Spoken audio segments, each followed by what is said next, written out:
Hello and welcome to Cloud Force Vibes.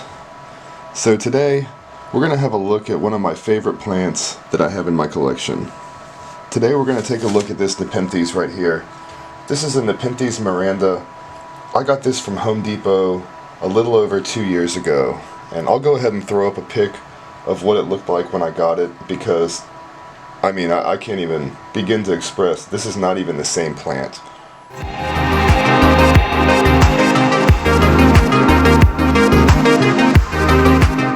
This is your basic Home Depot Nepenthes, and it has just flourished in the conditions of this greenhouse. It really is a star performer.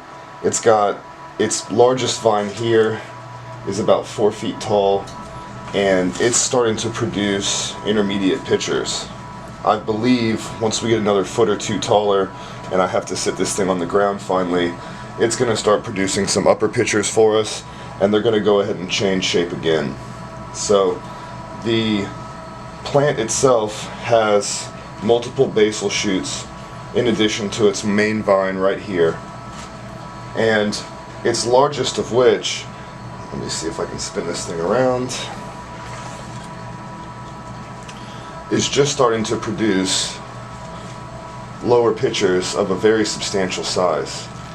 Now, side-by-side comparison here from an intermediate pitcher to a lower pitcher, and you can immediately tell the difference. There's a pattern difference, there's a shape difference, and an overall difference in the way that they act. When these form, the tendril that comes down tends to spin upon itself several times. The lower pitchers do not do that. The tendrils are straight, they drop down, it presents the pitcher in a vertical manner, and typically that'll be sitting on something. Once the Nepenthes plant starts to vine and produce intermediate and upper pitchers, the reason for this loop-de-loop action of this tendril when the new pitchers are starting to form is in fact to help the plant climb.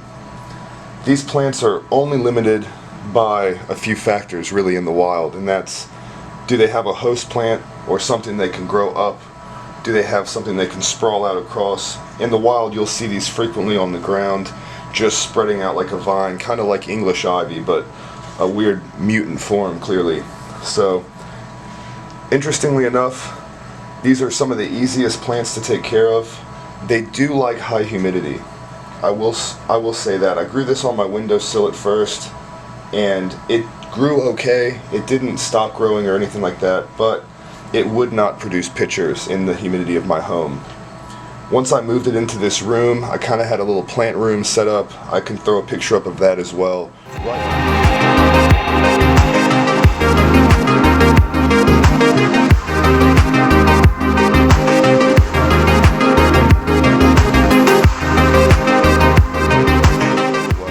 Right when I got into orchids, right when I started getting into growing plants in my home to begin with. And it started to do a lot better. I had a little humidifier that blew constant mist out. Really not great for the room, which is why I ultimately ended up putting in my first grow tent, but it was really great for this. That was basically the deciding factor in me creating a separate habitat, a separate environment for my plants that I like to grow. It was this guy right here and a couple of the orchid species that I had picked up early on in my windowsill adventure.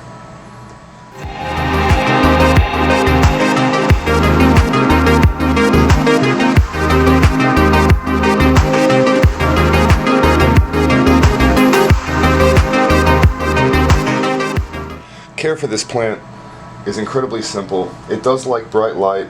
It does not like full sun. So if you're going to grow this plant, just whatever bright light you can give it. It grows relatively close to my grow light up here, so it gets very, very strong lighting. But the effects of sun, it will turn the plant red, and too much sun will cause burning of the leaves. Humidity, I would say 70% and higher to be successful with this plant. You might get away with 65 or something like that, but to get it to grow and pitcher as profusely as this one here does, you're going to want to keep it really above 80%.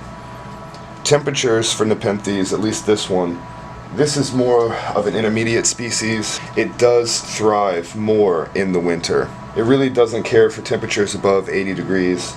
And having that said, I try to keep it about 82 or so as a high in this greenhouse. My orchids benefit from it, and so does this thing right here. In the wintertime, my temperatures I will take down to about 57 degrees at night, sometimes 56 depending on how cold it gets outside. I do leave a window open, close off the door to my room, and that's how I simulate the drop. And it does just fine. Again, I think it grows better in the winter, it grows better in the cooler temperatures, so this could be more of what you would consider a highland species, where you could equate the environmental conditions to something more like a masdevallia or pleurophthalid of some sorts, that kind of an orchid. It likes cooler temperatures. Feeding for these, you will never fertilize directly. I know some people use coffee or kelp. I do not add anything. Every time I water this plant, I use just fresh, clean water. I soak the media really good. The media that I use is like a masdevallia or a Dracula mix. It's very heavy with the sphagnum moss and small bark, perlite, and that is all. But mostly moss. I would say the ratio is about 60% sphagnum moss and half and half small bark and perlite of the remaining 40%. So to feed these, I've heard people using fish food, I've heard people using other things and putting them in the traps themselves, but I'm kind of the school of thought that natural is better. So this gets any stray bug, spider that's unfortunate enough to scramble into my house or get found by me. Occasionally I'll find a nice treat for it outside, like a cicada, a grasshopper, or a substantial insect, beetle, things like that.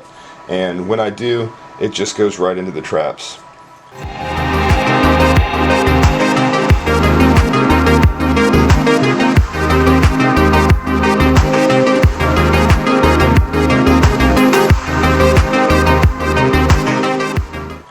The plant doesn't need a whole lot of food. You don't have to fill the trap up by any means.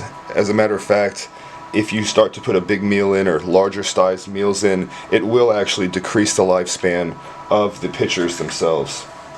That's really it, guys. Honest to God, all I ever do is water it and throw the occasional bug, maybe 1, 2, 3 bugs a month in various pitchers, and it grows like you see, absolutely like a weed. They're really rewarding and really fun plants to grow if you can get your hands on them and if you can provide them enough space and condition to thrive.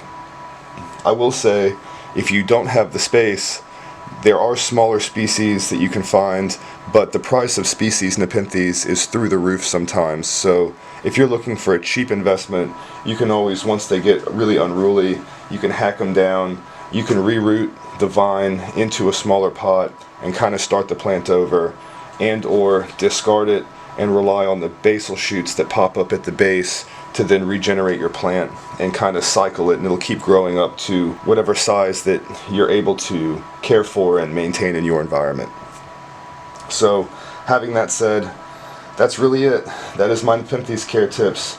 Bright light, lots of humidity, always keep them moist, they do not like to dry out, and the occasional bug. So that's it, and with a little bit of love, a little bit of bugs, and a whole lot of water, you too can have a little shop of horrors of your own and fill up a nice corner of your greenhouse or grow environment, grow room with a wonderful Nepenthes plant. Thank you so much for joining. I always appreciate you guys, and I hope you enjoy this quick video on my Nepenthes care and my specific plant. This is again Nepenthes Miranda, and that is how you care for them. Until next time, happy growing.